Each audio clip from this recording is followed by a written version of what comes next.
De mots vite fait, je suis Nassera Dutour, je suis algérienne, je suis la porte-parole du collectif des familles de disparus en Algérie et la présidente de la fédération euro-méditerranéenne contre disparition forcée.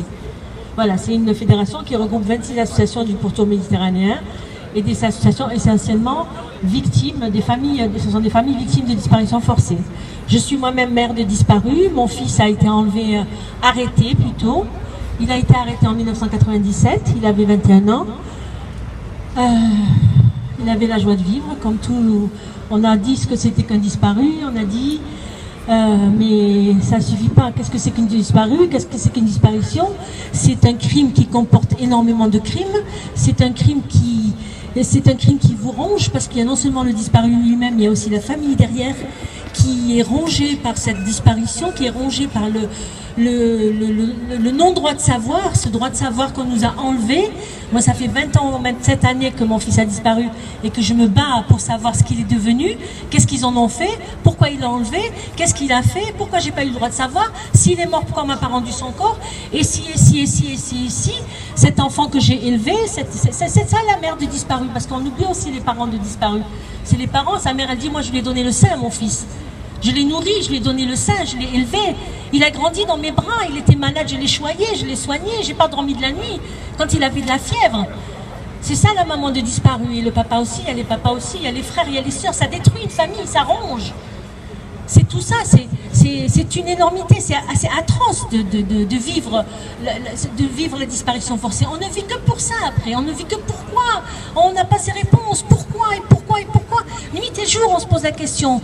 Enfin moi c'est ce que je vis que pour les disparus. Et je ne veux plus, je me bats parce que je ne veux plus qu'il y ait des mères qui souffrent et qui cherchent leurs enfants sur terre, sous terre, partout dans le monde. C'est ça une disparition forcée. Et on sait que notre enfant a été torturé, on sait comment ils ont torturé, parce qu'on a récolté les témoignages, on a recueilli les témoignages de torture, comment ils ont été faits.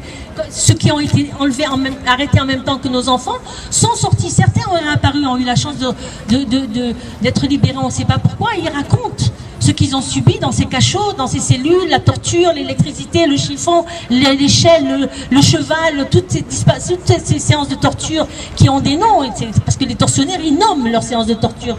On sait par quoi ils sont passés, on sait, mais le reste, on ne sait pas. On ne sait pas ce qu'ils sont devenus, on ne sait pas pourquoi. On ne sait pas s'ils vont revenir un jour. Moi, ça fait 20 ans que j'attends, hein. J'ai pas baissé les bras, je désespère pas de revoir mon fils un jour, je veux le revoir. Je veux le revoir comme il était avant, souriant, beau. Je veux qu'il revienne, qu'il me prenne dans mes mains, il me dit maman je t'aime, comme il savait le faire. Je veux revoir mon fils.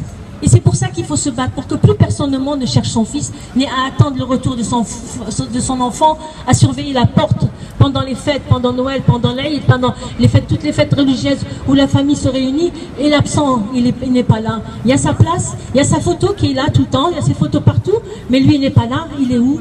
On ne sait pas. Voilà, c'est pour ça qu'on vous demande à tous d'être unis, solidaires et comprendre que c'est qu'une disparition, c'est comprendre pourquoi on doit lutter contre les disparitions forcées pour qu'il n'y ait plus jamais ça sur Terre.